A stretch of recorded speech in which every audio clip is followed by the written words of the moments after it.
Viewers recently जो announcement हुई है उसके बारे में कुछ चीज़ें आपसे शेयर करना चाहूँगा। इसे गौर से सुने, हो सकता है कि आपके फ़ायदे की हों और बहुत सारी ऐसी बातें जो आपने शायद ना सुनी हो पहले। बहुत सारी वीडियोस तो आप देख चुके होंगे, मगर मेरी वीडियो को ज़रूर देखें क्योंकि सनसनी सिर्फ नहीं होती, फैक्ट्स पे भी बात करनी होती है। लोग जो हैं नेगेटिव को जल्दी पिकअप कर लेते हैं और पॉजिटिव जो होती है उसे डिलीवर करने में बहुत ज़्यादा टाइम लग जाता है। तो इसे गौर से सुने क्योंकि बहुत सारे लोग जो पहले आए हैं वो भी परेशान हैं, जो आ रहे हैं वो भी परेशान हैं, जो इधर अभी रिसेंटली पहुंच चुके हैं वो भी परेशान हैं। इसके बारे में रिसेंटली अभी अनाउंस हुआ है, प्रोपोज हुआ है, लॉ नहीं बन गया और ना कि आज ही से या कल ही से अप्लाई हो गया कि भाई इसी दिन से रूल हो गया। ठीक है, आपको चंद चीज़ें बताता चलूँ कि किन किन लोगों को ये इफ़ेक्ट कर रहा है। अच्छा, जो 5 साल से 10 साल का रूल है वो 5 साल से 10 साल नहीं हुआ। वो ये कह रहे हैं कि 10 साल से कम हो सकता है। क्वालिफाइंग क्राइटेरिया बताएंगे जिस पे कंसल्टेशन होगी। तो अभी कब कंसल्टेशन होगी? By the end of a year जो है इस पे कंसल्टेशन होगी, कंप्लीट होगी।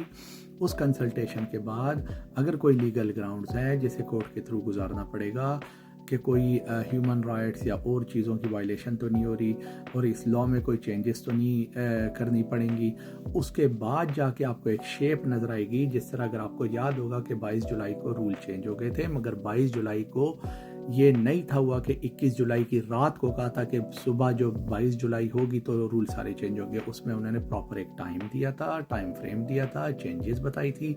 जिन जिन लोगों ने कॉज लेटर लेना था उन्होंने 21 जुलाई से पहले ले लिया, तो उन्हें पिछले कानून सारे लागू हो गए।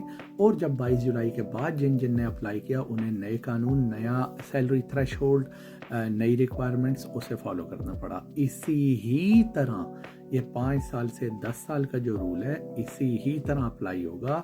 एक प्रोसीजर होता है, मेरी दूसरी वीडियो में ज़रूर देखें, उस प्रोसीजर को फॉलो किया जाता है। ठीक है, आपको एक चीज़ बताता चलूँ, कुछ चीज़ें जो आपको पहले से पता है मगर ये ज़रूर सुने और शेयर भी करें इसे। जो कंट्रीब्यूशन रिक्वायरमेंट्स होंगी तो वो होगी वर्किंग, कि भाई काम कर रहा है, अर्न कर रहा है, टैक्स दे रहा है, नेशनल इंश्योरेंस दे रहा है। उसके बाद आपका क्रिमिनल रिकॉर्ड ज़ीरो होना चाहिए। उसके बाद आपकी कम्युनिटी इन्वॉल्वमेंट होनी चाहिए, जो मुझे समझ आई है, जिसके बारे में अभी और जाके आगे डिटेल आएंगी। कम्युनिटी इन्वॉल्वमेंट का मतलब ये है कि आप कहीं वॉलंटियरिंग काम कर रहे हैं, सोसाइटी के अंदर आप कुछ कंट्रीब्यूट कर रहे हैं, एक्स्ट्रा पैसों के अलावा वॉलंटरी कोई काम कर रहे हैं। आपकी क्या मेहनत है इस मुल्क को अच्छा बनाने में, मुझे जो समझ आई है वो चीज़ बता रहा हूँ, मगर अब ये और भी चीज़ें खुल के आएंगी कंसल्टेशन के बाद। दूसरी चीज़ें, आपका क्रिमिनल रिकॉर्ड जो है वो ज़ीरो होना चाहिए ऑफ कोर्स, मगर इसमें कुछ कम्प्लेक्स आ रहा है, कुछ चीज़ें आ रही हैं, वो आगे जाके आपको बताता हूँ। और वर्किंग होनी चाहिए, मगर वो ये कह रहे हैं कि जो 5 साल से 10 साल है वो इन लोगों के लिए किया जा रहा है, मगर वो ये भी कह रहे हैं कि इस 10 साल को कम भी किया जा सकता है। इस 10 साल को कैसे कम किया जा सकता है? वो ऐसे किया जा सकता है, डिपेंड करता है आपकी अर्निंग पे, डिपेंड करता है आपके कम्युनिटी वर्क पे, डिपेंड करता है आपकी और बहुत सारी चीज़ों पे, डिपेंड करता है कि आपने ₹1 का बेनिफिट, एक पैनी का भी बेनिफिट नहीं लिया। अच्छा, आपको एक गुड न्यूज़ भी दूंगा एंड पे, वो भी ज़रूर सुने। उसके बाद जो है अगर आप 10 साल बाद अप्लाई करते हैं, 8 साल, जो भी क्राइटेरिया आपका सेट होता है, अभी कंसल्टेशन के बाद जो by the end of a year होगा कि भाई 5 से 10 साल हो गए हैं, या कंसल्टेशन के बाद हो सकता है 8 साल हो जाए, 7 साल हो जाए, 9 साल हो जाए, डिपेंड करता है कंसल्टेशन में किन पेचीदगियों का सामना करना पड़ता है। क्या इन्हें अपने बयान से पीछे होना पड़ेगा या इसके साथ ही कुछ और चेंजेस इन्हें रखनी पड़ेंगी। ये कंसल्टेशन कंप्लीट हो जाएगी, लीगल ग्राउंड्स कोर्ट के थ्रू सारी चीज़ें क्लियर हो जाएंगी, उसके बाद जाके इम्प्लीमेंट होगा। क्योंकि आगे जाके जो बहुत बड़ा मसला आने लगा है वो आपको बताता चलूँ, जो कम्प्लेक्स है सिचुएशन, वो क्या है? वो ये है कि जो लोग पहले से आए हैं, जो कोविड के बाद आए हैं, कोविड के दौरान आए हैं, 2021 के बाद या 1 साल बाद, या इन प्रोपोज्ड चेंजेस से पहले इस मुल्क में आए हैं, उनका क्या होगा? क्योंकि वो तो इस चक्कर में आए थे कि हमें 5 साल बाद इंडेफिनेट मिल जाएगा। तो कुछ मालूमात जो मैंने देखी हैं फाइनेंशियल टाइम्स में, LBC में जो उनकी अंदर की रिपोर्ट है, और द टाइम्स, इनकी जो रिपोर्ट्स हैं, इन सारों को मैंने पढ़ा है। जो मैंने चीज़ें अंदर से हासिल की हैं वो ये हैं, वो ये कह रहे हैं कि उन लोगों के लिए जो पहले से यहाँ हैं उनके लिए 5 साल ही रखेंगे, मगर ये अभी सीमेंटेड नहीं है, इस पे बात होगी। 5 साल ही रखेंगे क्योंकि ये फिर बहुत ज़्यादा कम्प्लेक्स हो जाएगी सिचुएशन। उनके लिए नए रूल अप्लाई करें तो उन्हें नए रूल का तो पहले पता ही नहीं था जब वो आए थे। अब ये रूल आए हैं कि भाई इनकम ये होनी चाहिए, नेशनल इंश्योरेंस ये होगी, कम्युनिटी के अंदर काम करना होगा। उन्होंने पिछले 5 साल हो सकता है कम्युनिटी में काम ही ना किया हो, उन्होंने हो सकता है 5 साल वो जो क्रिमिनल रिकॉर्ड था उसके बारे में उन्हें पता ही नहीं था, या और जो चेंजेस हैं, जो रिक्वायरमेंट्स जो पहले थी ILR के लिए उन्हें तो पता ही नहीं था। अब वो जब पहुंचेंगे तो क्योंकि वो चीज़ बहुत ज़्यादा कम्प्लेक्स हो जाएगी, तो वो ये कह रहे हैं कि हो सकता है कि इसे चेंज करके लेस कम्प्लेक्स बना के इन्हें 5 ही साल पे लेस स्ट्रिक्ट करके रखा जाए, चीज़ें अंदर की जाएं मगर लेस स्ट्रिक्टनेस की जाए और 5 साल ही पे रखा जाए, मगर ये सीमेंटेड नहीं है, इस पे दोबारा भी बात होगी।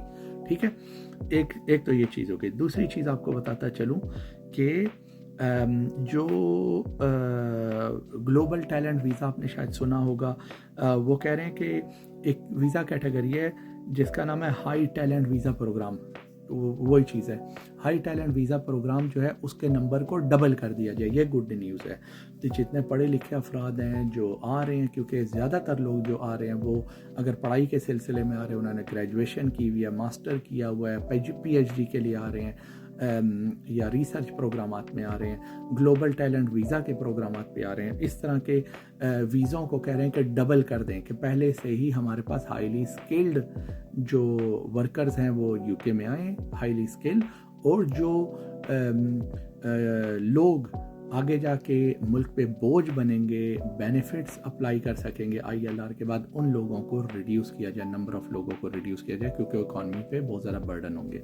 कोई डॉक्टर्स हैं, कोई इंजीनियर्स हैं, कोई कंसल्टेंट्स हैं बड़े, जिनकी इनकम जो है वो मुल्क को फ़ायदा दे रही है बहुत ज़्यादा, नेशनल कंट्रीब्यूशन उनकी ज़्यादा है, टैक्सेस वो ज़्यादा पे करते हैं, वो एक लेवल सेट करेंगे, मगर इस पर भी कंसल्टेशन हो रही है कि वो क्या लेवल होगा। तो ये चीज़ें जो हैं वो ये चाह रहे हैं कि, और वो लोग ये भी कह रहे हैं कि वो 10 साल से कम करके तो उसे कम किया जा सकता है। ये नहीं बताया कितने पीरियड के लिए कम किया जा सकता है, मगर वो लोग डिपेंडिंग ऑन उनकी कंट्रीब्यूशन, NI और सारी चीज़ें जो हैं उसे कम करके वो अपने 10 साल से कम किया जा सकता है, उस टाइम पीरियड को कम कर सकते हैं। अच्छा, तीसरी चीज़ जो इसमें सबसे बड़ी चीज़ है वो ये है कि जो वो लोग जो 18 महीने से अनएम्प्लॉयड हैं और वो ILR पे हैं, जो बेनिफिट्स पे हैं, यूनिवर्सल क्रेडिट पे हैं, या वो पढ़ रहे हैं, तो उनके लिए ये किया जाएगा कि उन्हें प्लेसमेंट दी जाएगी गारंटेड एम्प्लॉयमेंट अर्निंग की, और अगर वो किसी वजह से नहीं कर पाएंगे, या वो किसी वो नहीं कर पाते उस चीज़ को, तो उनके बेनिफिट पे पेनल्टी लगेगी।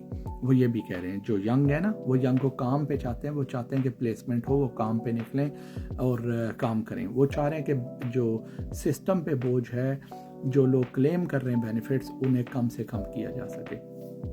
तो होपफुली चंद आपके सामने फैक्ट्स पेश किए हैं, तो अभी इतने परेशान ना हो, चीज़ें अभी इम्प्लीमेंट नहीं हुई, इसे कंसल्टेंसी के थ्रू गुजरने दें, जो कंसल्टेंसी का पीरियड है by the end of the year, और उसके बाद अगर तो लीगल चैलेंजेस आती हैं उससे गुजरने दें। उसके बाद एक सीमेंटेड फॉर्म में आपके पास ये चीज़ आ जाएगी विद डेट्स, उसी तरह जिस तरह वो 22 जुलाई वाला लॉ चेंज हुआ था, वो 21 जुलाई की रात को नहीं था चेंज हुआ।